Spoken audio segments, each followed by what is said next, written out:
सर्वांना जय शिवराय. स्वराज्य सेवा प्रतिष्ठान द्वारा आयोजित धर्मवीर छत्रपती संभाजी महाराज यांच्या बलिदान मासानिमित्त आयोजित शिवपुत्र संभाजी या पुस्तकाचे आपण सर्व गेल्या 26 दिवसापासून वाचन करत आहोत. आज आपल्या या 27वं पुष्प आज आपण शंभूराजांच्या चरणी अर्पण करत आहोत. आणि त्याकरिता आपल्या आजच्या सत्राला अनुमोदन देण्यासाठी आपल्याला लाभलेले आहेत प्राध्यापक संघर्षजी सावरकर. सावरकर सर आपल्याच स्वराज्य सेवा प्रतिष्ठानचे मार्गदर्शक आहेत. सरांचा गाविलगड येथे जे 1803चं युद्ध झालं होतं, तर या युद्धाचा एक भाग अडगाव शिरसोलीचं युद्ध होतं. तर त्या युद्ध भूमीवर सरांचं फार मोठ्या प्रमाणात काम चालते. त्या इतिहासाला उजागर करण्याचं काम आणि निरंतर त्या सर्व स्मृतींना लोकांच्या मनात जिवंत ठेवण्याचं काम सर प्रकर्षाने करत असतात. त्यासाठी लोकांना एकत्रित आणले, तेथील धारातीर्थी पडलेल्या मावळ्यांच्या परिवाराला एकत्रित करणे, असा फार मोठा मोलाचं कार्य सरांच्या माध्यमातून होत आहे. सर आपल्या संघटनेचे मार्गदर्शक सुद्धा आहे.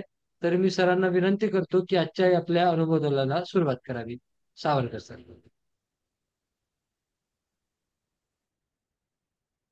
जय जय शिवराय, जय शंभूराजे, जय जिजाऊ, जय भवानी.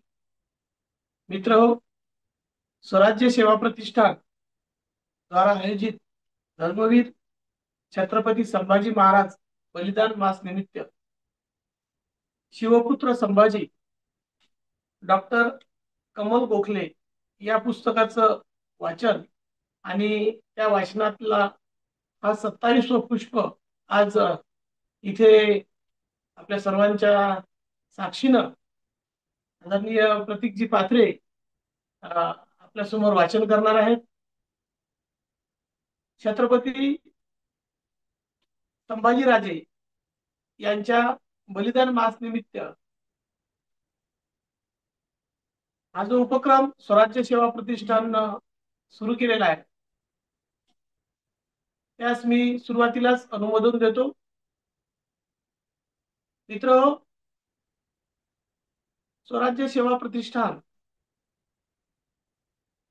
आणि छत्रपती शिवाजी महाराज, छत्रपती संभाजीराजे, राष्ट्रमाता जिजाऊ माँसाहेब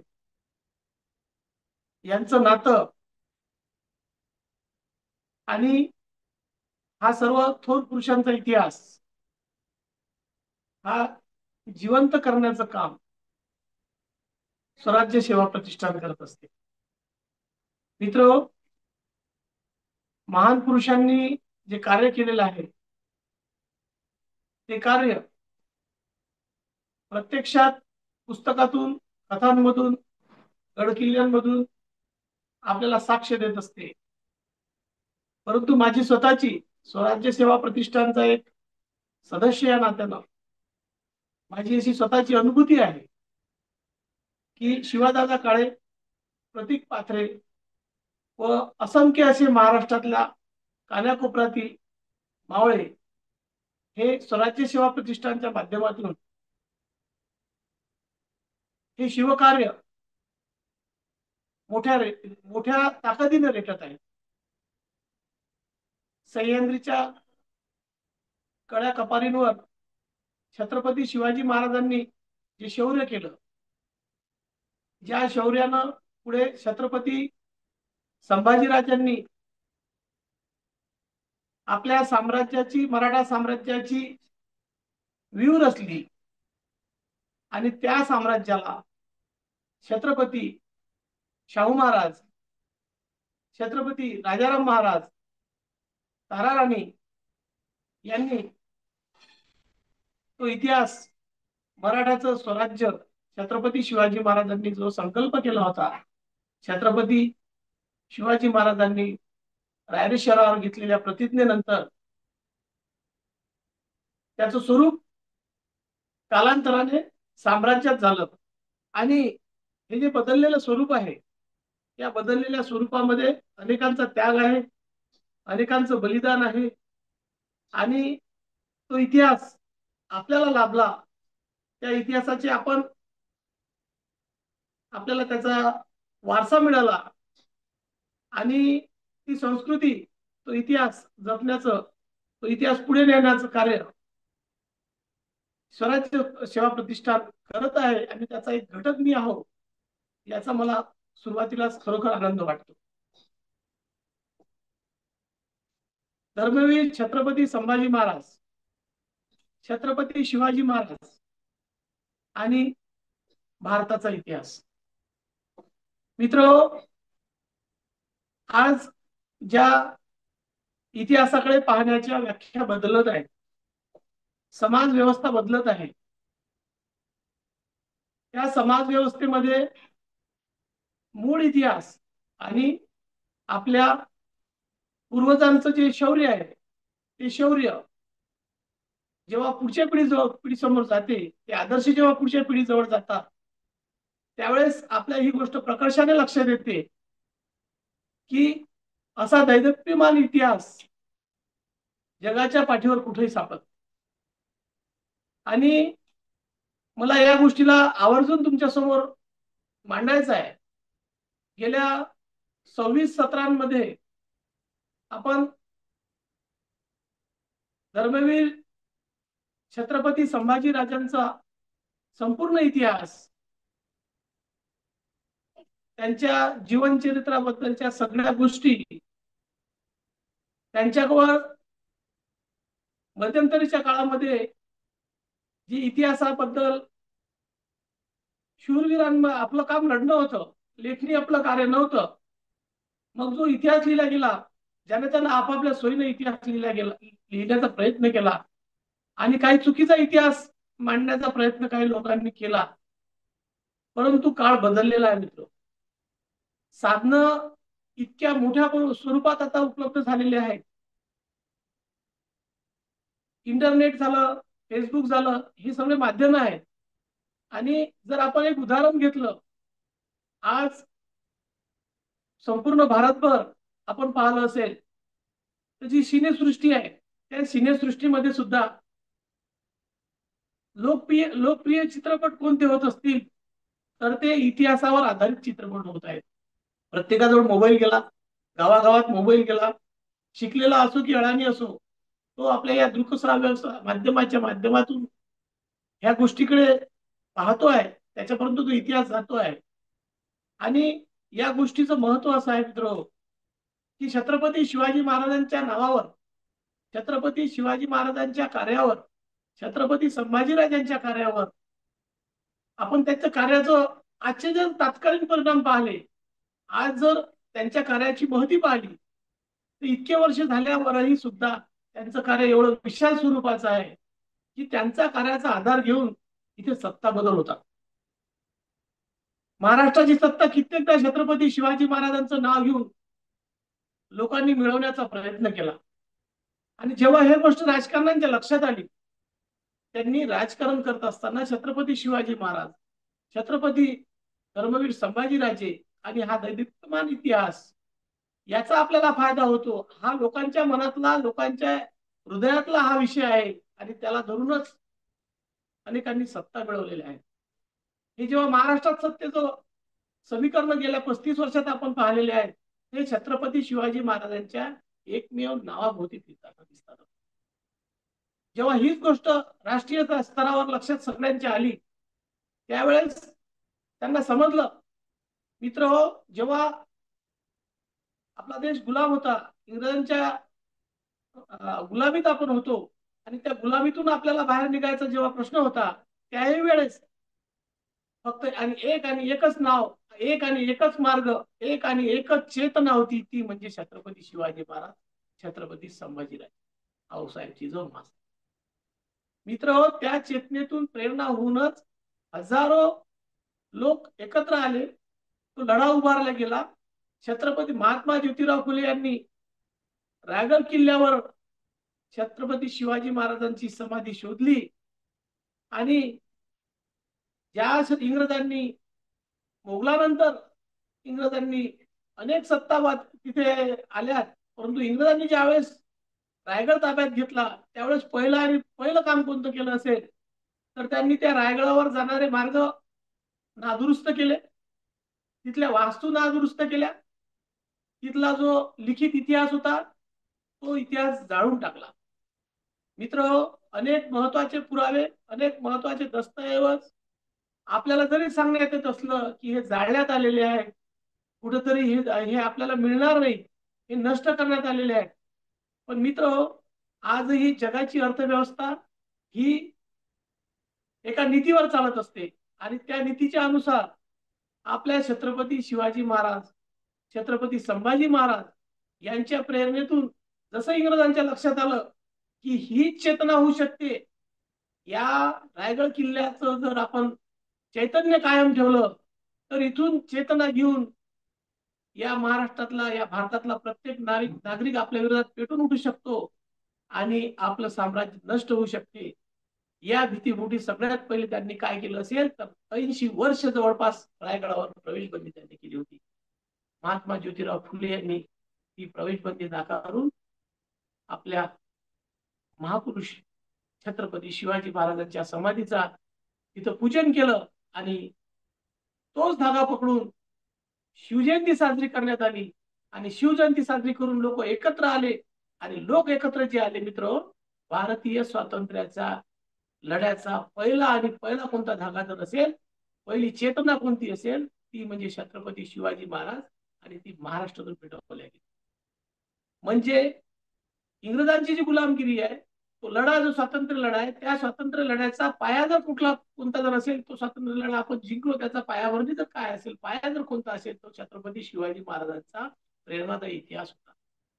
आज महाराष्ट्रात सत्ता मिळवण्यासाठी छत्रपती शिवाजी महाराजांच्याच नावाचा उपयोग केला जातो. एवढंच काय, तर भारतभर छत्रपती शिवाजी महाराजांच्या नावाचा वापर करून छत्रपती शिवाजी महाराजांच्या अवतीभोवती, छत्रपती संभाजीराजांच्या अवतीभोवती फिरणारा इतिहास गोळा करून मतांचं राजकारण केले जाते आणि एक लक्षात घ्या की सत्ता मिळवण्याचा प्रयत्न केला जातो. म्हणजे एवढी मोठी ताकद त्या इतिहासामध्ये आहे, त्या व्यक्तींमध्ये आहे आणि समाज परिवर्तन घडवण्याची ताकद, युवकांना दिशा देण्याची ताकद, युवकांना, तरुणांना संस्कार देण्याची ताकद जर कोणात असेल तर छत्रपती संभाजीराजे, छत्रपती शिवाजीराजे आणि आऊसाहेब जिजाबाई यांच्या इतिहासात आहे. त्यांचं स्मरण प्रत्येकाच्या अंगाअंगात रोमहर्षक उभं करत असते. प्रत्येकाला त्यांचं स्मरण एक चेतना जागवत असते आणि त्या चेतनेतूनच मित्र उद्याची पिढी घडणार आहे.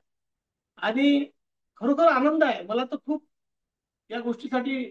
मी जेव्हा समाजात फिरतो, महाराष्ट्रावर आपण इतिहासाच्या संबंधाने किंवा छत्रपती शिवाजी महाराजांच्या सेवा कार्यात आपण जेव्हा असतो, तेव्हा आपण पाहतो हजारो लोकांपर्यंत हा इतिहास गेलेला आहे. हजारो हात छत्रपती शिवाजी महाराज आणि हा आपला मराठ्यांचा इतिहास जिवंत ठेवण्यासाठी प्रयत्न करत आहेत.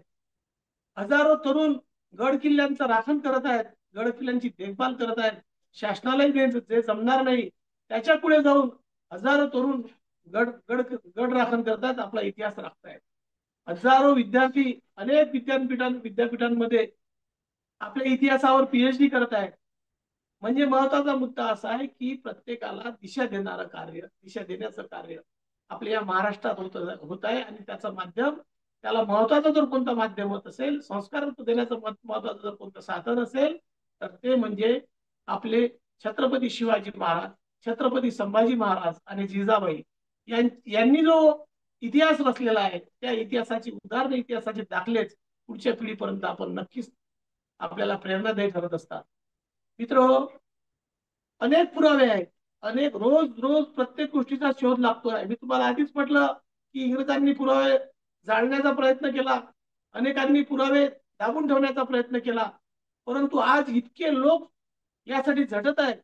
इतिहासकार वासी बेंद्रे यांनी तर, आपण एक काळ असा होता की मुघल सरदाराचा फोटोच छत्रपती शिवाजी महाराज म्हणून पूजला जात होता महाराष्ट्रात. खरे छत्रपती शिवाजी महाराजांचा आज जो फोटो आपण पाहतो, तो फोटो आपल्याला इतिहासकार वासी बेंद्रे यांनी इंग्लंडमध्ये जाऊन तिथे अभ्यास करून तो फोटो शोधून काढला आणि तो फोटो शोधून काढल्यानंतर खऱ्या छत्रपती शिवाजी महाराजांच्या फोटोचं आपल्याला दर्शन झालं. छत्रपती शिवाजी महाराज आपल्याला कशा पद्धतीने त्यांचा पेहराव होता, कशा प्रकार पद्धतीची त्यांनी त्यांची देहयष्टी होती, कशा पद्धतीचं त्यांचं तेज होतं, हे जर आपल्याला खरा इतिहास तेव्हा जर समजला, म्हणजे छत्रपती शिवाजी महाराजांच्या कितीतरी काळानंतर अशा जर गोष्टीचा शोध लागू शकतो, तर मित्र आजही आपल्याला झटण्याची गरज आहे. छत्रपती शिवाजी महाराजांचं सिंहासन, अनेक खूप खूप चांगल्या चांगल्या गोष्टी माझ्या समोर इतिहासाच्या संदर्भाने येत आहेत. त्या छत्रपती शिवाजी महाराजांच्या सिंहासनाच्या संदर्भात एक छान वेबसाईट निघालेली आहे. छत्रपती धर्मवीर छत्रपती संभाजीराजांवर आता जो नुकताच चित्रपट येऊन गेला, त्या चित्रपटाच्या माध्यमातून हजारो लोक छत्रपती शिवाजी महाराज आणि छत्रपती संभाजी महाराजांच्या इतिहासाकडे, ज्यांना ज्यांना या गोष्टीची माहिती नव्हती, त्यांचं सगळ्यांचं लक्ष त्यांच्याकडे वेधलं गेलेलं आहे. तज्ञ लोक, अभ्यासक लोक, शिवप्रेमी लोक छत्रपती शिवाजी महाराजांची, धर्मवीर संभाजीराजांची पूजा तर करतच असतात, परंतु सामान्यातल्या सामान्य माणसापर्यंत, नव्या पिढीपर्यंत हा इतिहास जातोय, याचा आनंद आहे. आणि या शिवकार्यामध्ये स्वराज्य सेवा प्रतिष्ठान अग्रेसर आहे. मित्र, महाराष्ट्रात खरं म्हणजे हा जो मास आहे, हा जो महिना आहे, या महिन्यामध्ये हजारो तरुण उपवास ठेवून, स्वतः अनवाणी राहून, उन्हातान्हात ज्या माझ्या राजानं यातना सहन केल्या, त्या माझ्या राजाच्या यातना स्वतः कशा त्यांनी भोगल्या असतील, यासाठी हजारो तरुण, लाखो तरुण या महाराष्ट्रात, या भारतामध्ये हा उपवास मास पाळतात आणि संभाजी राजांना, त्यांच्या बलिदानाला आम्ही आजही त्यांचं बलिदान मानतो आहोत आणि पुढच्या पिढीपर्यंत नेत आहोत. ही खरोखरच खूप जमेची बाजू आणि चांगली बाजू आहे. तरुण मित्र, तरुण मुलं भरकटत असतानाच कुठेतरी अशा पद्धतीनं इतिहास जिवंत ठेवण्याचं काम जर कुठे होत असेल, तर ती एक खूप आशेची आणि चांगली गोष्ट आहे. मित्र हो, आपण जर इतिहास पाहिला तर छत्रपती शिवाजीराजे, छत्रपती संभाजीराजे यांची दूरदृष्टी होती. त्यांना सगळ्या गोष्टीची जाणीव होती. त्यांना त्यांच्या जीवनामध्ये कोणत्या घटना घडतील यांचा त्यांचा अभ्यास होता. रामायणापासून महाभारतापर्यंत सगळ्या गोष्टीचा अभ्यास करून जी अनुभूती स्वराज्य संकल्प शहाजी राजांना घ्यावी लागली, तोच बलिदान, त्याच पद्धतीचं शहाजीराजांना ज्या पद्धतीनं कैद करण्यात आलं होतं, त्यांची सुद्धा अशाच पद्धतीनं त्यांचा सुद्धा छळ करण्यात आला होता. आणि हे उदाहरण, शहाजीराजांचं उदाहरण छत्रपती शिवाजी राजांनाही माहिती होतं, छत्रपती संभाजी राजांनाही माहित होतं. आणि या गोष्टीची परिणती काय होईल जर आपण एवढ्या मोठ्या मोगल साम्राज्यांच्या विरोधात एक स्वराज्य उभं करतो आहोत, एक साम्राज्याची आपण एक संकल्पना ठेवतो आहोत, आपल्या स्वातंत्र्याची संकल्पना ठेवत आहोत, तर त्यांची दूरगामी दूरदृष्टी इतकी असेल. मित्र हो, ज्या स्वराज्याच्या राजधानीला बांधण्यासाठी 12 वर्ष लागले, परंतु 12 वर्षात तयारी होत असताना, एवढी मोठी राजधानी तयार होत असताना त्याच्यावर कुठल्याही प्रकारचं आक्रमण झाल्याचं आपल्याला आठवत नाही, इतिहास सांगत नाही. एवढी दूरदृष्टी की छत्रपती शिवाजी महाराजांना ज्यावेळेस राज्याभिषेकासाठी जावं लागेल, त्यावेळेस तिथं हत्ती असला पाहिजे, हत्तीवरून मिरवणूक निघाली पाहिजे, त्यावेळेस छोटासा हत्ती त्या एवढ्या मोठ्या रायगडावर पहिलेच नेऊन ठेवला गेला. म्हणजे राजधानी, त्याचबरोबर राज्याभिषेक आणि स्वराज्याचा संकल्प छत्रपती शिवाजी महाराजांनी कितीतरी आधीच पाहिला होता. तो संकल्प, तीच धारणा घेऊनच त्यांनी शंभूराजांना सांगितलं होतं की मी महाराष्ट्राच्या सह्याद्रीच्या भूमीवर जे स्वराज्याचं स्वप्न पाहिलं, त्या स्वराज्याचा झेंडा तुला दिल्लीला गाडायचा आहे. आणि म्हणूनच अवघ्या 10 वर्षाच्या, 12 वर्षाच्या लेकराला, 5 वर्षाच्या लेकराला घेऊन शिवाजी महाराज जर औरंगजेबाची भेट घडवून आणतात आणि त्याच्या दरबारात जाऊन संभाजी राजांना ताठ नजरेनं पाहायला शिकवतात, ते संभाजी राजांना कशासाठी घेऊन गेले होते, तर संभाजी राजांना त्यांनी यासाठी घेऊन गेलं होतं की तुला या तख्तावर बसायचं. ते स्वप्न नव्हतं त्यांचं, हे प्रत्यक्षात आणण्यासाठी ती एक फार मोठी योजना होती. आणि अशा योजना करत करतच मित्र हो, इतिहास तुम्ही जर आपण संपूर्ण इतिहास पाहिला, छत्रपती शिवाजी महाराज, छत्रपती संभाजीराजे यांच्या बलिदानापर्यंतच आपण थांबलं नाही पाहिजे, तर यांचं बलिदान व्यर्थ गेलं नाही. मित्र, त्यांनी जाणीवपूर्वक बलिदान दिलेलं आहे. त्यांना सगळ्या परिणामाची जाणीव होती, कारण की त्यांना या भारतभूमीवर स्वतःच स्वतंत्र, या भारताचा प्रत्येक नागरिक स्वतंत्र झाला पाहिजे, या भारतातला प्रत्येक नागरिक आपल्या स्वराज्यात चांगल्या आया बाया भगिनी ह्या मानानं राहिल्या पाहिजेत, इथं लोकशाही प्रस्थापित झाली पाहिजे. यासाठी शिवाजी महाराजांनी जे स्वप्न पाहिलं होतं आणि त्या स्वप्नाची पूर्तता झाली मित्र हो. मराठ्यांनी शिवाजी छत्रपती शिवाजी महाराज, छत्रपती धर्मवीर संभाजीराजे यांच्या नंतर राजाराम राजे यांना जे म्हटलं जाते की राजाराम राजे यांनी सुद्धा छत्रपती संभाजीराजे आणि छत्रपती शिवाजीराजे यांचं स्वप्न पूर्ण करण्यासाठी जिंजीवर जाऊन जिंजीवरून परत येऊन महाराष्ट्रात आणि महाराष्ट्राच्या बाहेर घोडे दौडवले. त्यानंतर शाहू महाराज आणि ताराराणीचा इतिहास जो आहे दैदिप्यमान इतिहास आहे. त्यांनी सुद्धा स्वराज्याच्या या वनव्याला तेवत ठेवला, हा मशाल तेवत ठेवली. आणि जेव्हा छत्रपती प्रथम शाहू महाराज महाराष्ट्रात परत आले, मुलांनाही असं वाटलं की आता त्यांनी एक युद्धनीती आखली की छत्रपती शाहू राजांना पाठवून यांच्यामध्ये भेदभाव निर्माण करून ताराराणीमध्ये आणि यांच्यामध्ये वैर तयार करून आपण कुठेतरी मराठ्यांचं खच्चीकरण करूया. परंतु ते त्यांना शक्य झालं नाही. मित्र हो, आपल्या भारतावर मराठ्यांनी जेव्हा मल्हारराव होळकर आहेत, शिंदे आहेत, यासारख्या बलाढ्य सेनापतींनी ज्यावेळेस दिल्लीचं तख्त आणि त्या तख्तावर भगवा फडकवला, मित्र 40 वर्ष आपला भगवा तिथे होता.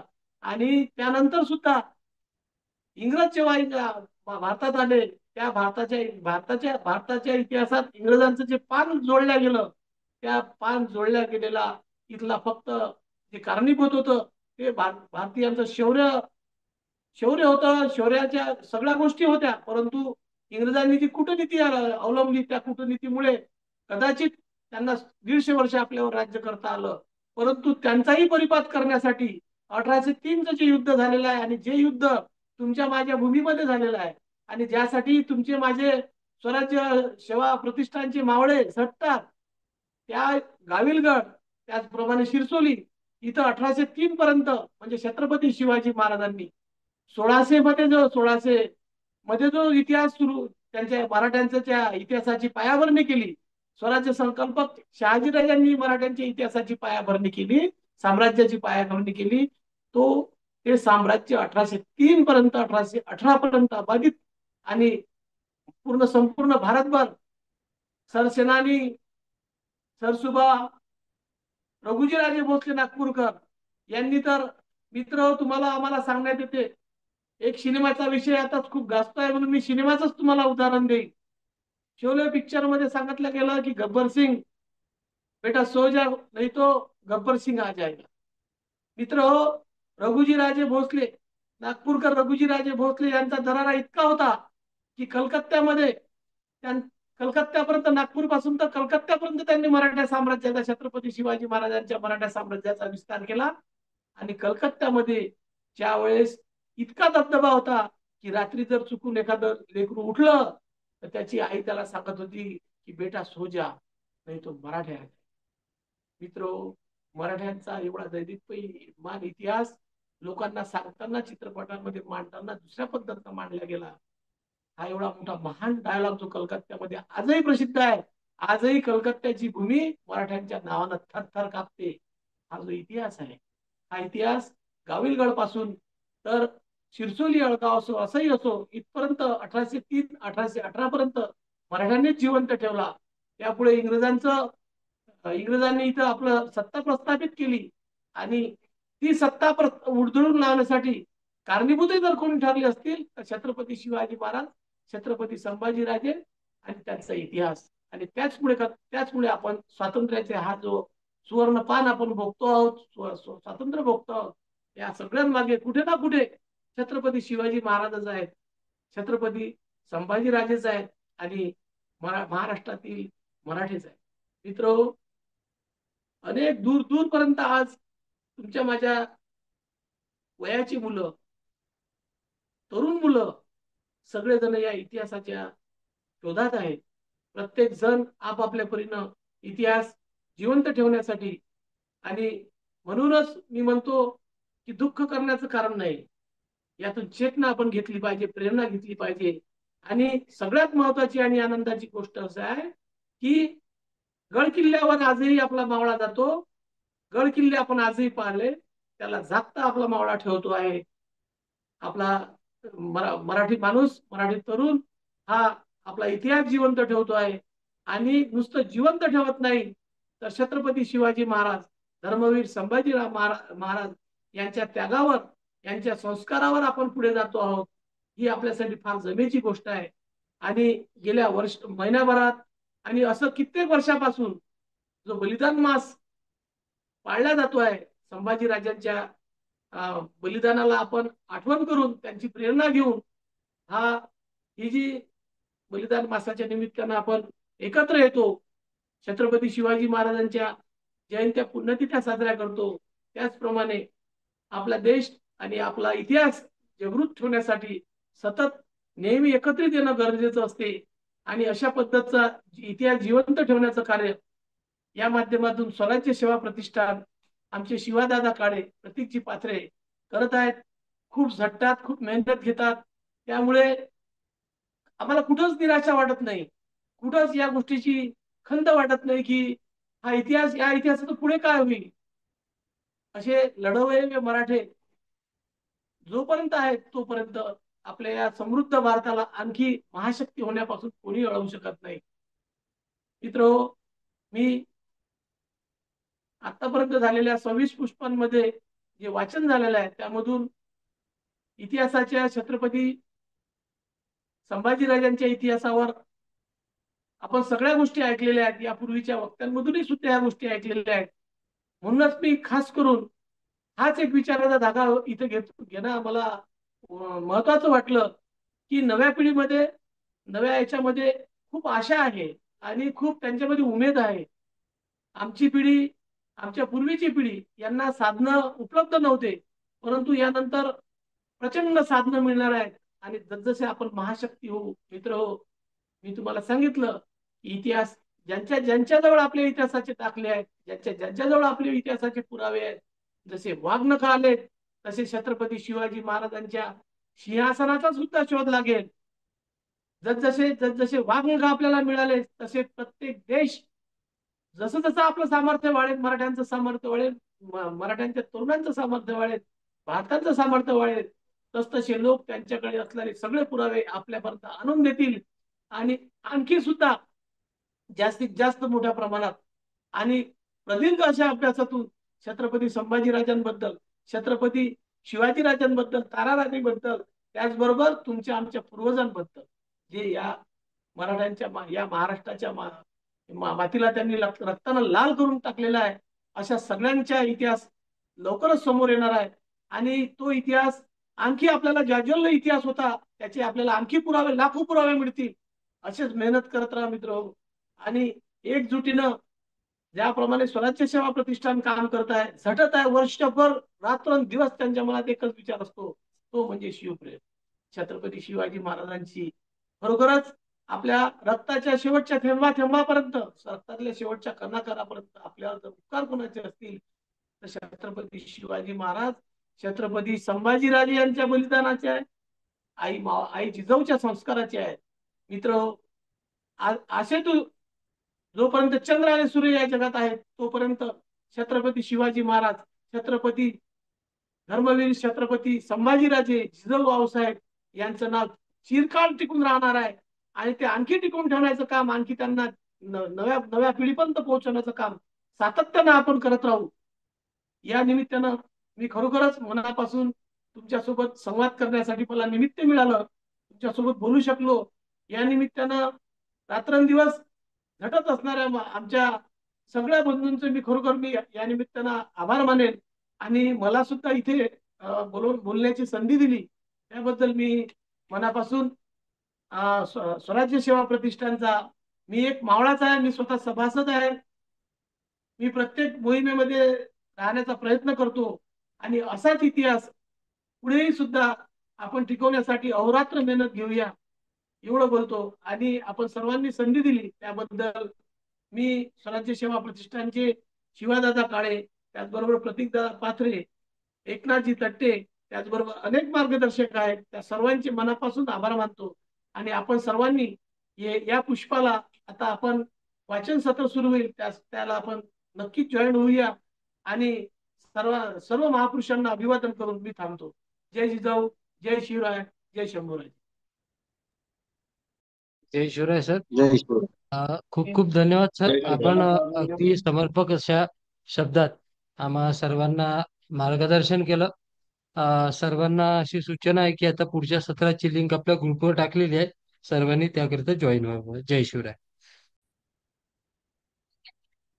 जय शिवराय सर्वांना.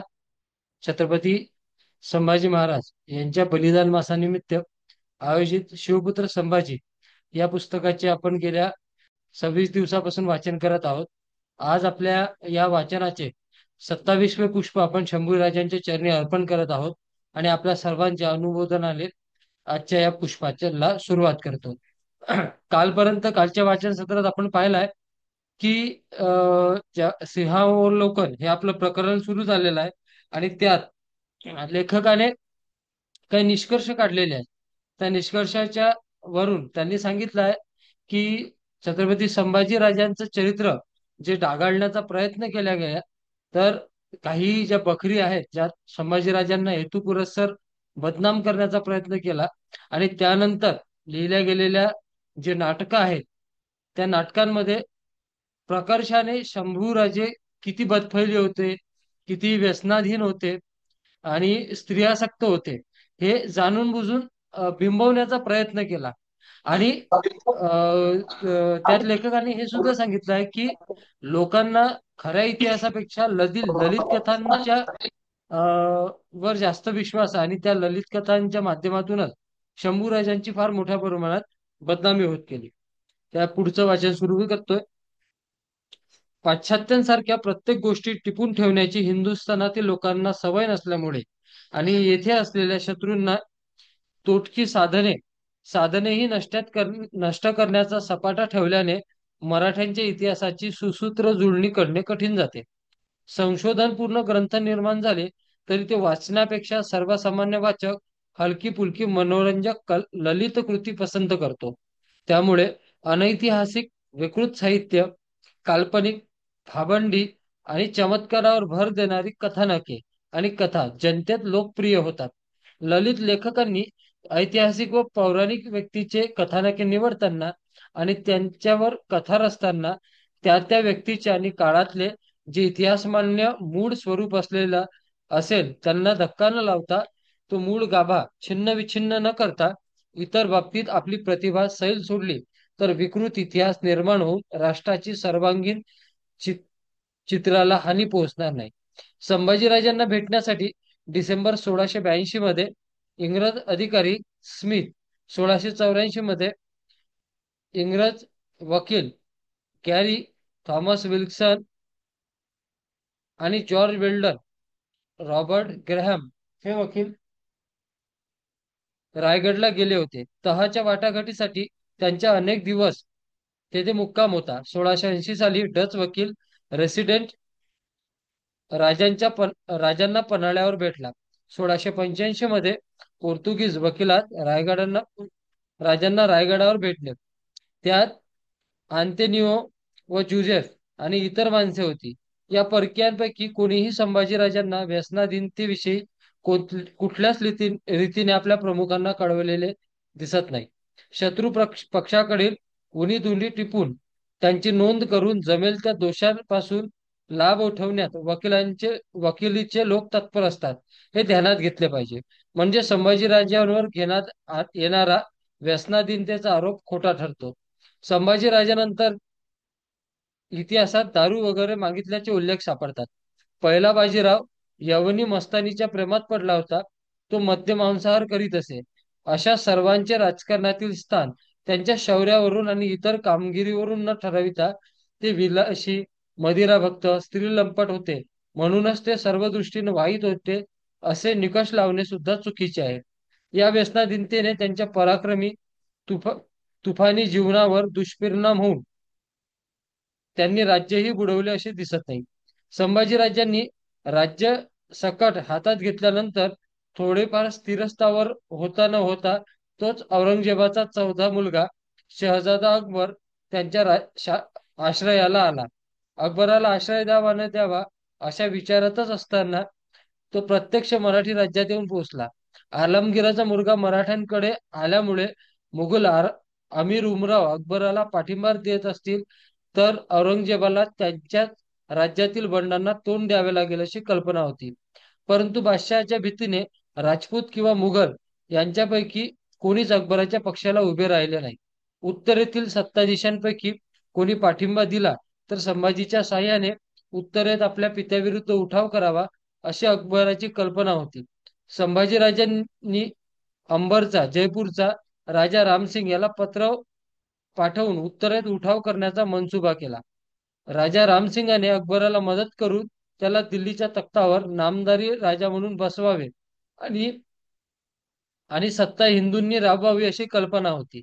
अकबर उत्तरेत गेला की औरंगजेबाही उत्तरेत परत गेला असता. जमले तर बादशाला कैद करावा याचाही त्याचा मनसुबा होता. या मनसुब्याला पाठिंबा देण्याऐवजी बादशाला विरोध न करता त्याचे सार्वभौमत्व मानावे असा राजा रामसिंग याने प्रथम सल्ला दिला. अकबरने इराणचा शहा आणि राजा मानसिंग यांना पत्र लिहिली. अकबराचा आश्रय देण्यासाठी तुम्ही संभाजी राज्याला योग्य तेच केले. आपण सगळे हिंदू आहोत, म्हणून या परिस्थितीत जे करणे योग्य आहे असे तुम्हाला वाटते ते करावयास मी तयार आहे, असे रामसिंगांनी पुढे लिहिले. या धाडसी मनसुब्यापैकी प्रत्यक्ष काहीच घडले नाही. तरीही त्या संबंधात संभाजीराजांनी रामसिंगाला जे पत्र लिहिले ते त्यांच्या धाडसी, आक्रमक, कल्पक दृष्टीवर चांगलाच प्रकाश पाडते, यात शंका नाही. या मनसुब्यात राजा रामसिंगाने पुढाकार घ्यावा. हिंदू तत्वशून्य झाले आहेत, त्यांना धर्माभिमान राहिलेला नाही असे औरंगजेबाला वाटते. तरी श्रुती आणि स्मृतींनी धर्म आणि जाती यांच्याविषयी जे कर्तव्य नेमून दिलेली आहेत त्याची पायमल्ली आम्ही सहन करणार नाही, असे सांगून संभाजीराजे पुढे लिहितात, प्रजापालनाचा आमचा धर्म आम्ही टाळू शकत नाही. या दृष्ट यवनांशी युद्ध करण्यात आम्ही आमची संपत्ती, आमचा देश, आमचे दुर्ग, सारांश सर्व काही पणाला लावण्यास तयार आहोत. याच उद्देशाने आम्ही अकबर आणि दुर्गादास राठोड यांना आश्रय दिला आहे. आम्ही यवनाधिपतीच्या अनेक सेनानायकांचा वध केला, कित्येकांना कारागृहात टाकले, काहींना खंडणी घेऊन सोडले. आता अशी वेळ आली आहे की त्या यवनाधमाला औरंगजेबाला पकडून कारागृहात घालणे शक्य होईल. मग आपल्या देवतांची पुन्हा स्थापना करून धर्मकृत्य निर्विघ्नपणे पार पाडण्याची व्यवस्था करता येईल. या संभाजीराजांच्या पत्रात त्यांची गरुड झेप दिसते, परंतु उत्तरेत पाठिंब्याचा अभाव आणि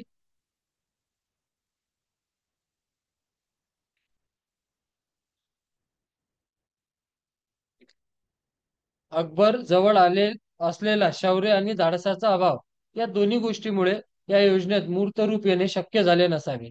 असे असले तरी संभाजी राजांचे हे पत्र शिवाजी राजा महाराजांनी राजा जयसिंगाला लिहिलेल्या त्या सुप्रसिद्ध पत्राची आठवण करून देते, यात शंका नाही. अकबराला मराठ्यांनी आश्रय दिल्यामुळे औरंगजेब थोडा लवकरच दक्षिणेत उतरला. हे खरे असले तरी औरंगजेबाचे संकट संभाजीराजांनी ओढवून घेतले मात्र खरे नाही. अकबराला संभाजीराजांनी आश्रय दिला नसता तरी हे संकट टळले नसते. संभाजी महाराज औरंगजेबाच्या रोषाची पर्वा न करता त्याच्या मुलाशी अत्यंत काळजीपूर्वक वागले.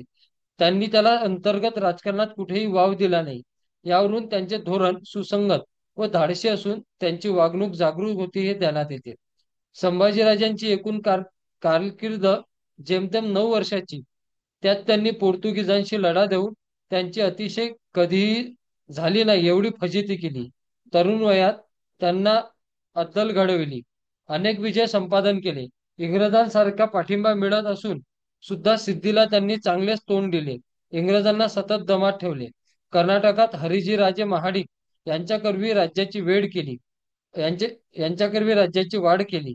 राजपुतांचे बंड मोडून व त्यांचा बंदोबस्त करून औरंगजेब बादशाह आपले सरदार, आपले मुले, आपले नातू, आपले अफाट सैन्य आणि जंगी सामुग्री घेऊन दक्षिणेत आला. शिवाजी महाराजांच्या काळात मराठ्यांना नेस्तनाबूत करण्यासाठी राजा जयसिंग आला होता. त्याहीपेक्षा ही आपत्ती फारच मोठी होती. महाराजांना त्यावेळी जयसिंगाशी तह करून जवळजवळ 27 गड सोडावे लागले. अपरिहार्य अशी शरणागती पत्करावी लागली होती. परंतु स्वतः औरंगजेब मराठी राज्याचा नाश करावयासाठी आला होता. उत्तरेत त्याला शत्रू राहिलेला नव्हता. दक्षिणेत विजापूर, गोवळकोंडा आणि मराठे यांचा नायनाट करण्यासाठी, आपली दीर्घकाळाची महत्वाकांक्षा पूर्ण करण्यासाठी बादशहा दक्षिणेत उतरला होता. त्याचे सेनासामर मराठ्यांच्या सामर्थ्यापेक्षा कितीतरी पट अधिक समृद्ध होते आणि सुसंपन्न होते. बादशहाचे उमराव अमीर अनुभवी होते. स्वतः औरंगजेबासारख्या सर्वगुण संपन्न बादशाह मार्गदर्शन करत होता. औरंगजेब वयाने मोठा होता. त्याच्या राजकारणातील कूटनीतीचे कौशल्य आणि त्याचा अनुभव संभाजीराजांच्या पेक्षा पुष्कळ जास्त होता. अखिल हिंदुस्थानाचा बादशाह होऊन इस्लामी राज्य स्थापन करण्याची त्याची महत्वाकांक्षा होती. अशी सर्व दृष्टीने वरचढ असलेली आपत्ती टीसभर स्वराज्यावर कोसळली होती. अखबारातून व इतर फारसी साधनांमधून उपलब्ध झालेले सविस्तर वृत्त मी मराठा मुघल संघर्षात दिलेलेच आहे. त्यावरून असे दिसते की संभाजीराजांनी औरंगजेबाला आपल्या अधिकाऱ्यांची सतत बदली करण्यास भाग पाडले. मुघलांचे अवाढव्य सैन्य आणि त्यांचा बादशाही सरंजाम कोठेही स्थिर होऊ शकला नाही. मराठ्यांनी कोणाही मुघल सेनापतीला यश मिळू दिले नाही. औरंगजेबाचा मुलगा शाह आलम दक्षिणेत आणि कोकणात गेला तेव्हा त्याच्या लाखभर सैन्याची मराठ्यांनी दानादान उडवून दिली. त्याला कोकणातून सुखरूप परत येता यावे म्हणून औरंगजेबाने कुमक पाठवावी लागली. माणसे, घोडे, मालवाहू जनावरे, धान्य याचा मराठ्यांच्या गनिमी काव्याने नाश केला. या हल्ल्यातून वाचलेली माणसे औरंगजेबाने धाडलेल्या मदतीमुळे कोकणातून जीव वाचून विजापूरकडे जाऊ शकली. सुरतेमार्ग कडून समुद्रमार्गे येणारी रसदही शाह आलमच्या पदरात पडू न देता मराठ्यांनी ती लुटून नेली. त्यानंतर मराठ्यांनी शाह आलमला जखमी केले. औरंगजेबाचा दुसरा मुलगा शाह आझम याने मोठ्या सैन्यासह कोल्हापूर पन्हाळ्याला 2 वेळा वेढा घालण्याचा प्रयत्न केला. पहिल्या हल्ल्याच्या वेळी मराठ्यांचे सरसेनापती हंबीरराव मोहिते यांनी शाह आलमला भिवा नदीकडे पिटाळले. दुसऱ्या वेळी हंबीररावाने त्याला कोल्हापूर पन्हाळ्यापासून बेळगाव पर्यंत हटवीत नेले. मिरज मुघलांच्या ताब्यात गेले तेव्हा हंबीररावने बेळगावचा आत्मविश्वास किल्लेदाराला आत्मविश्वासाने पत्र पाठवून कळवले की मुघलांना थारा देऊ नये. मराठ्यांचे सैन्य तुमच्या मदतीला येत असल्याने तुम्हाला भिण्याचे कारण काय? एवढ्या मोठ्या आपत्तीतही मराठ्यांचा सेनापती आणि सैनिकांचा आत्मविश्वास कसा होता हे येथे कळते. रामशेजच्या वेळात मुघलांना समर्थपणे तोंड देणारा आणि तो वेढा परतवून लावणाऱ्या मराठा किल्लेदाराचे नाव रंभाजी पवार असं इथे दिलेले आहे, पण ते अजूनही इतिहासाला अज्ञात आहे. तरी त्याने केलेल्या पराक्रमामुळे पहिल्या तडाख्यातच मुघलांना मराठ्यांची चुणूक दिसली. कल्याण, भिवंडी, रायगड, पुरंदर वगैरे जवळजवळ सर्वच मराठी मुलकात औरंगजेबाला सतत 3 वर्ष यश न आल्यामुळे त्याला आपला मोहरा विजापूर गोवळकोंडाकडे वळवावा लागला. औरंगजेबाने आपल्या डोक्यावरची पगडी फेकून देऊन संभाजीराजाचा पराभव केल्या वाचून ती पुन्हा घालणार नाही असा पण केला होता. इतकेच नव्हे तर 2-3 वेळा आपल्या सरदारांवर दक्षिणेकडील कामगिरी सोपवून तो उत्तरेकडे निघाला होता. शिवाजी महाराजांनी जी विजापूरकर आणि गोवळकोंडाकर यांच्याशी युती केली होती त्यांचे बंध संभाजीराजांनी दृढ केले आणि स्वतः जीवनमरणाचा लढा चालवित असताना त्यांना मदत देण्यात ते कचरले नाही. महाराजांनी दक्षिणीयांचा पक्ष उभा करून समान शत्रू विरुद्ध एक गट निर्माण केला होता. त्यांच्या धोरणाची अंमलबजावणी करून दक्षिणेतील सह्यांनी औरंगजेबाविरुद्ध त्यांनी टिकू दिले नाही आणि धरले तरी काही काळ मुघल या लढाईत गुंतून पडले. या सर्व आघाड्यावर तोड देत असताना कधी गोवा तर कधी हापसान, कधी कर्नाटक तर कधी राजापूर, सिंहगड तर कधी चवताळलेल्या शूर सिंहासारख्या गर्जत गांगारीत तुटून पडणाऱ्या संभाजीराजांना मदिरा आणि मदिराक्षींच्या नादात गुंतून पाडावयास वेळ मिळणे शक्य दिसत नाही. तारुण्याच्या भरात कदाचित एखादी चूक त्यांनी केली असेलही किंवा नसेलही असेच विरुद्ध बाजूचा निर्णायक पुरावा मिळत नाही म्हणून मानले तरी संभाजीराजांच्या हातून असे आत्मघातकी व बेजबाबदार कृत्य घडले असेल असा संभाव वाटत नाही. त्यांच्या 9 वर्षाच्या झंझावती कारकिर्दीत तसा वाव होताना दिसत नाही. अकबराच्या आगमनाचा फायदा घेऊन संभाजीराजे उत्तरेत जायला हवे होते की नाही असा इतिहासकारांचे मत असले तरी मुघलांचे एवढे संकट ओढावले असताना संभाजीराजांनी तसे धोरणे स्वीकारणे हे आत्मघातकीपणाचे झाले असते. पोर्तुगीज आणि शिवाजी महाराजांचे संबंधही त्यांच्या कारकिर्दीपर्यंत शेवटीपर्यंत ताणले गेले होते. संभाजीराजांनी प्रथम त्यांच्याशी समोपचाराची धोरणे अंगीकारले. औरंगजेबाने पोर्तुगीजांना दिलेल्या चिथावणीमुळे ते धोरण त्यांना बदलावे लागले. त्यांनी मुघलांशी हातमिळवणी करू नये म्हणून राजांनी प्रयत्न केले. त्याचा उपयोग होत नाही असे दिसताच त्यांनी आक्रमक धोरण स्वीकारून दोघांचाही कोकण जिंकावयाचा हेतू धुळीस मिळवला. मराठ्यांचे सैन्य पळपुटे आहे असे पोर्तुगीज समजत त्यांना संभाजी राजांनी तो जबरदस्त तडाखा दिला की त्यांच्या पूर्वेकडील वास्तव्यात त्यांना कोणीही दिला नव्हता असे स्वतः पोर्तुगीजांनीच कबूल केले आहे. शाह आलमचे मोठे सैन्य स्वराज्यावर चालून येत आहे असे करताच संभाजी राजांनी तेथून चपळाईने मागे फिरले. सर्व शक्ती पणाला लावीत औरंगजेब यापूर्वी स्वराज्यावर चाल करून आला नव्हता. या प्रचंड शत्रूच्या सामर्थ्याला मराठ्यांनी एकाकीपणे तोंड द्यावे लागले.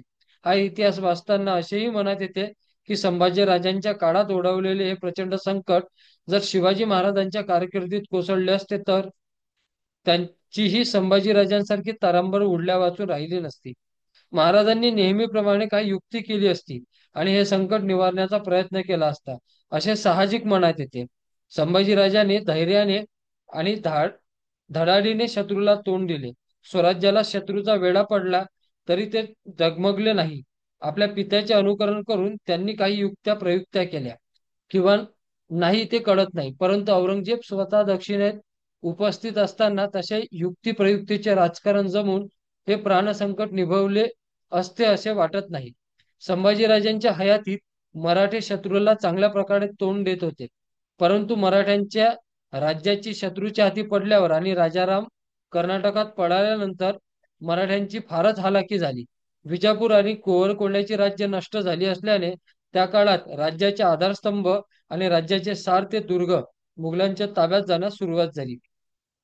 सन 1678 मध्ये रागावून आणि गृहकलहाला विटून स्वतःच्या कर्तृत्वावर राज्य मिळवण्याच्या ईर्षेने संभाजीराजे दिलेर खानला जाऊन मिळाले.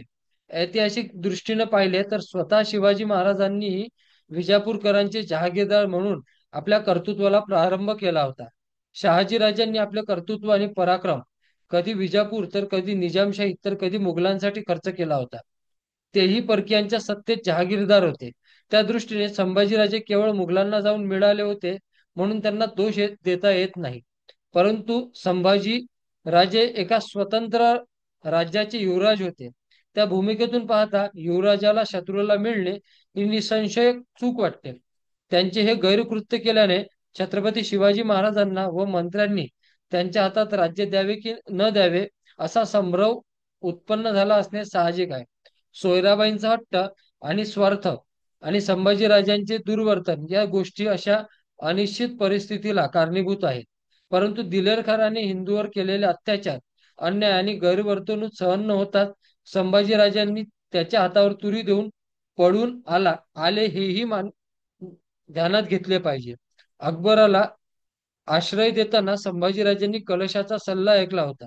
हे खरे असले तरी ते कुठल्याही प्रकारे कलशाच्या आहारी गेलेले दिसत नाही. इतर मंत्र्यांपेक्षा संभाजीराजांचा कवी कलशावर विशेष विश्वास होता असेही वाटत नाही. कवी कलशाच्या सर्व उपलब्ध पत्रे पाहिली म्हणजे तो आपले काम चोखपणे करतो, इतर मंत्र्यांच्या कारभारात लुडबुड करीत नाही आणि कोणत्याही प्रकारचे त्याच्या राज्याशी विशेष सख्य असले असलेच तर तो त्याचा गैरफायदा घेत नाही असे आढळते. तो मुघलांना फितूर होता किंवा त्याने राजाला पकडून दिले असेही उपलब्ध पत्रव्यवहारांवरून शंका येत नाही. अखेरपर्यंत तो मराठ्यांशी आणि राजांशी सचोटीने एकनिष्ठपणे राहून राजांच्या बरोबर देहदंडही सोसतो. संभाजी राजांच्या राज्यकारभाराची सविस्तर माहिती यापूर्वी दिलेली आहे.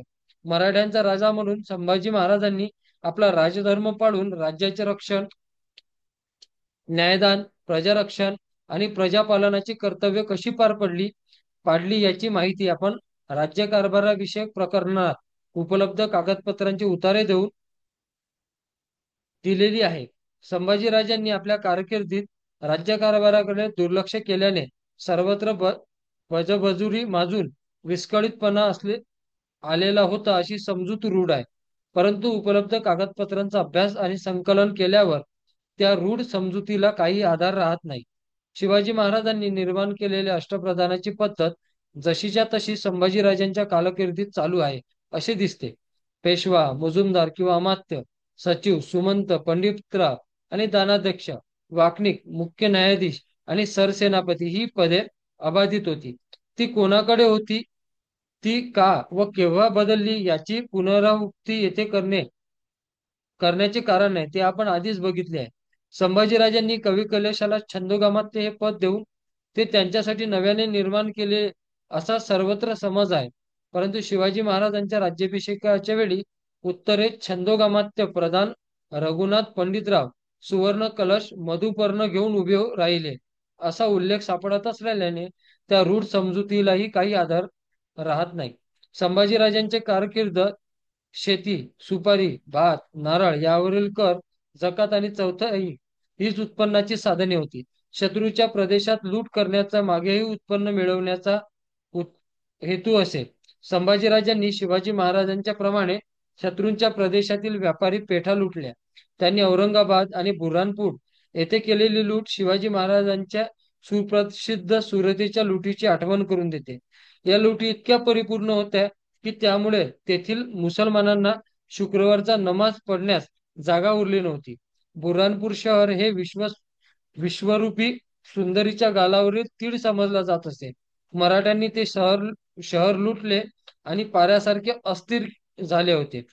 खुद्द अकबराने औरंगजेबाला खिजवून लिहिलेले आहे, शेतीचे उत्पन्न वाढावे, पडीक जमिनी पुन्हा लागवडीखाली याव्या, दुष्काळ अवर्षणाच्या काळात शेतकऱ्यांना आधुनिक काळात शोभेल अशा पद्धतीने फाळ बैल, पेरणीसाठी धान्य, करात सवलती आणि विशेष सूट या गोष्टी संकटकाळी व्यवस्थितपणे आणि कळकळीने दिलेल्या दिसतात.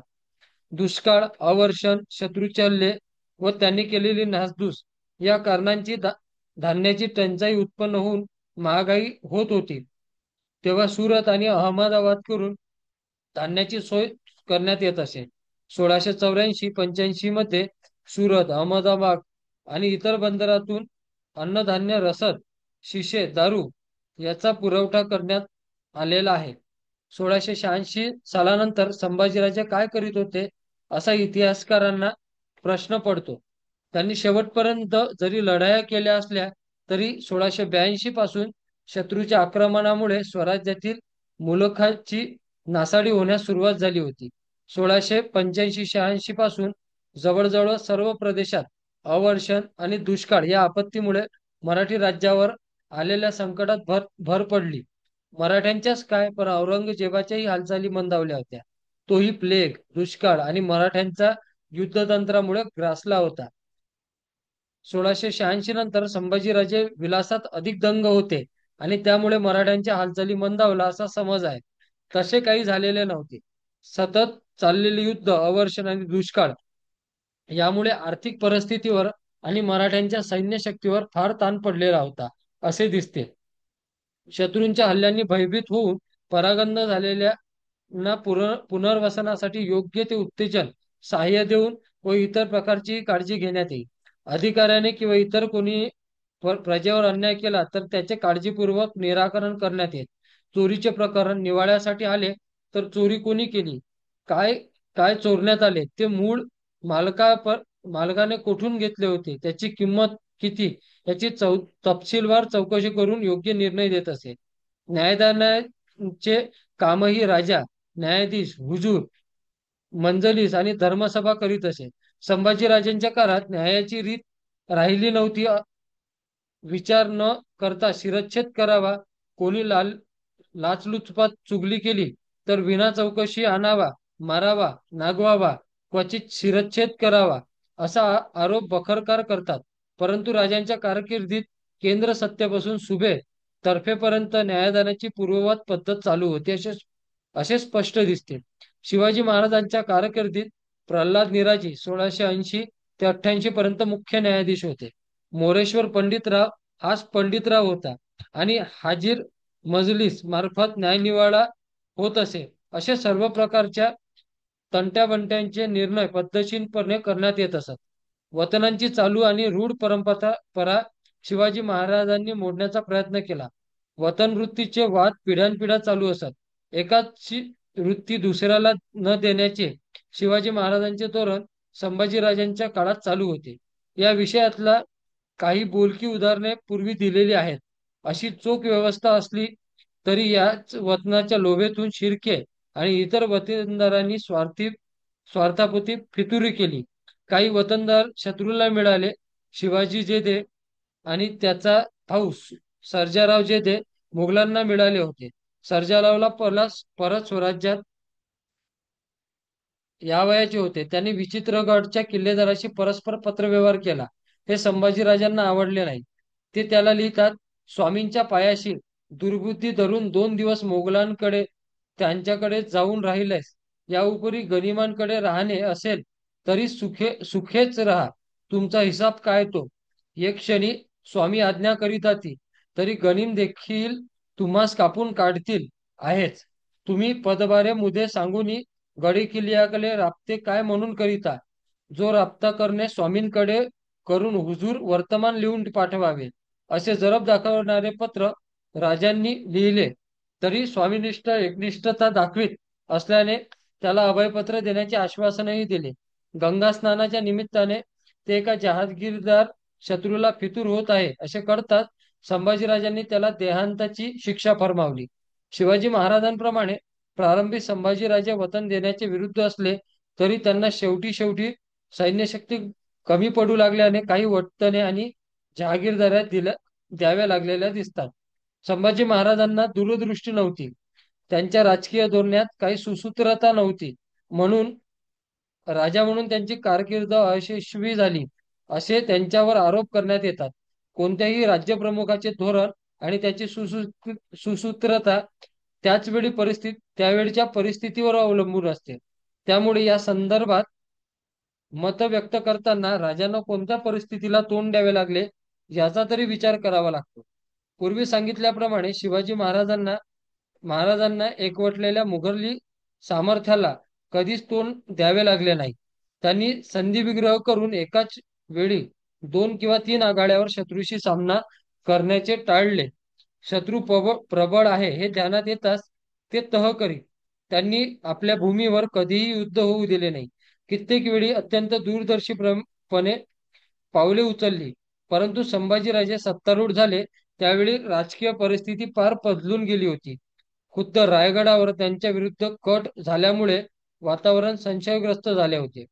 त्यांना अंतर्गत प्रश्नाकडे लक्ष पुरवावे लागल्याने राज्याभिषेकही 1681च्या जानेवारी पर्यंत पुढे ढकलावा लागला.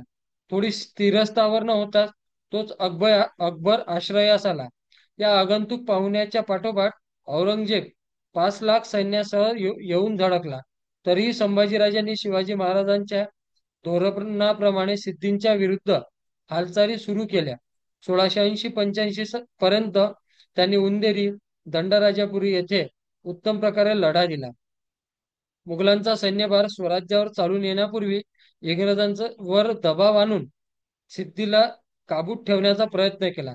शिवाजी महाराजांच्या काळात सिद्धी जे शत्रुत्व आणि युद्ध चालू होते ते संभाजीराजांच्या कारकिर्दीत नव्हे, मराठी साम्राज्याच्या अस्तापर्यंत चालू राहिले आणि कोणीही त्याला आवरू शकले नाही.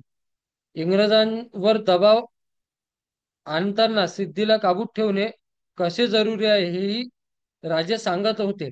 इंग्रज सिद्धीला मुंबईत थारा देऊ नये म्हणून मराठ्यांनी मुंबईवर प्रत्यक्ष स्वारी केली नाही तरी मराठे केव्हाही मुंबईवर आक्रमण करतील अशा भीती उत्पन्न करून ठेवली. अखेर इंग्रजांनी मराठ्यांशी तह केला आणि संभाजीराजांच्या शस्त्रास्त्र पाठपुरवण्याच्या मागण्याही मान्य केल्या. मुघलांच्या भीतीने मराठ्यांना साह्य देण्याचे पत्र लंडनवरून आले होते. बखर आणि तत्कालीन फारसी लेखक संभाजीराजांना दूषणे देत असले तरी त्याच वेळी संभाजीराजांच्या व्यक्तिमत्वाबद्दल, शौर्याबद्दल, युद्ध कौशल्याबद्दल, पित्याचे शौर्य आणि स्थान यांचा वारसा संभाजीराजांकडे आला आणि तो तरुण राजपुत्र धैर्यवान आणि आपल्या पित्याच्या कीर्तीला शोभेल असाच आहे.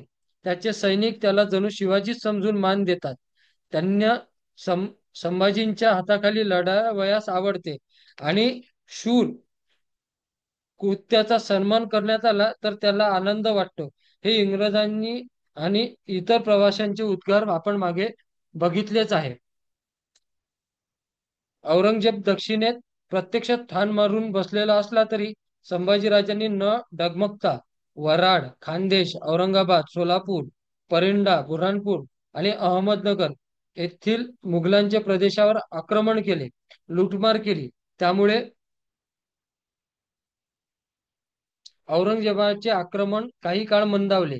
या आक्रमक आणि संरक्षण हालचालीचा वृत्तांत आपण अकबरावरून पूर्वीच पाहिलेला आहे. पराभव झाला की औरंगजेब आपल्या अधिकाऱ्यांना बडतर्फ करीत असे. त्यामुळे मुघल अधिकारी शक्य तितके आपले पराभव व फजिती दडवून हे वृत्तांत पाठवीत. त्यात मराठ्यांची हानी आणि सैन्याचे आकडे फुगलेले असत असे गृहीत धरून त्याचा विचार केला पाहिजे. तरीही त्यातून मिळाली जी माहिती मिळते ती मराठी आणि संभाजीराजांच्या धडाडी, शौर्य आणि आक्रमण आणि संरक्षण यांच्या धोरणाच्या बाबतीत चांगलीच बोलकी आहे. संभाजी महाराजांनी मरण पत्करतानाही जो बाणेदारपणा आणि शौर्य दाखवले ते अद्वितीय आहे. संभाजीराजे यांचा युद्धात पराभव करणे जवळजवळ अशक्य आहे हे लक्षात आल्यावरच औरंगजेबाने त्यांना पकडण्याचा डाव टाकण्यास प्रारंभ केला. पोर्तुगीज व्हाईसराय संभाजीराजाला पकडण्याचा प्रयत्न फसला होता. संभाजीराजांनी औरंगजेबाला पकडता येईल असे राजा रामसिंगाला लिहिले होते. प्रत्यक्ष तसा प्रयत्नही त्यांनी केला होता किंवा नाही याचे कुठेही संदर्भ लागत नाही. परंतु दैवाचे फासे उलटे पडले आणि राजे औरंगजेबाच्या हातात सापडले. औरंगजेबाने संभाजीराजांसारख्या मातब्बर आणि जशास तसे वागणाऱ्या शत्रूला जीवनदान दिले असते असे वाटत नाही. संभाजीराजांसारखा शूर राजा नाहीसा केला म्हणजे मराठी राज्य चटकन गिरणकृत करता येईल ही बादशहाची कल्पना मात्र फोल ठरली. जीवावर बेतले म्हणजे माणसं कशी स्वाभिमान शून्य होतात याची उदाहरणे इतिहासात कमी नाही. संभाजी महाराजांनी असा काळिमा लावून घेतलेला नाही. ते शत्रूला शरण गेले तर गेलेच नाही, पण त्यांनी शत्रूपुढे मानही वाकवली नाही. त्यांचा देह औरंगजेबाच्या पाशवी वृत्तीला बळी पडला, पण त्याच बलिदानातून आणि हौतात्म्यामुळे मराठी राज्य बचावले. हे भारतीयांना केव्हाही विसरता येणार नाही. हे अचाट कृत्य केवळ महाराजांसारख्या सिंहाच्या छाव्यालाच शोभेल असे त्यांनी करून दाखवले. शेवटी ते संगमेश्वर जवळ नावडी नावाच्या खेड्यात पकडले गेले.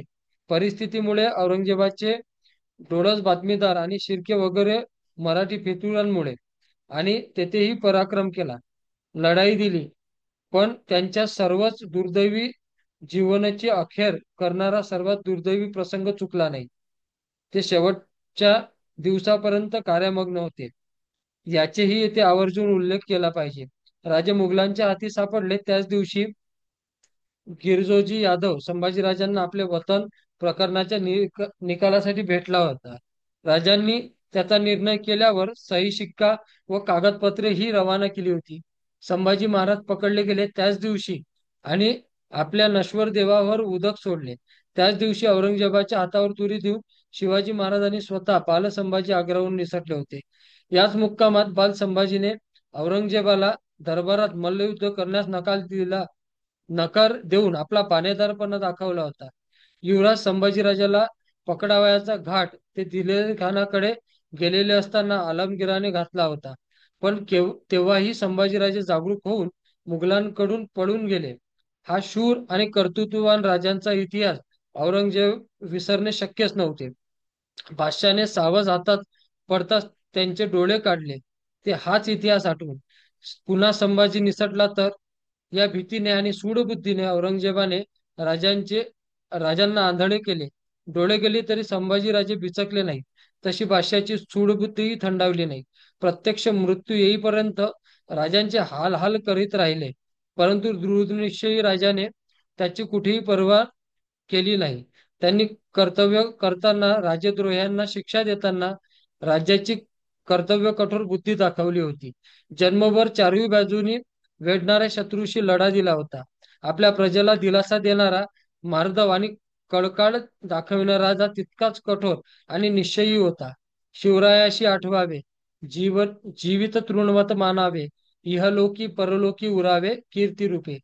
हा रामदास स्वामींचा उपदेश आठवून देशासाठी राजांनी देह कदा क- कपदार्थ मानला. त्याच्या देहाच्या हाल पाशवी वृत्तीचा शत्रू करीत होता. नैनन छिंदंती शस्त्रानी, नैनन दहती पावकः, न चैनन क्लेदयंत्याप, न शोषयती मरुता. हे गीतेतील तत्वज्ञान राजांच्या मनात येणे साहजिक होते. माणसाने कर्तव्य करीत असताना फळाची आशा धरू नये. देश देह नाश पावतो, परंतु माणसाचा आत्मा अमर असतो. शत्रू देह नष्ट करतील, पण अमर आत्मा शत्रूच्या हातात कोठे पडणार.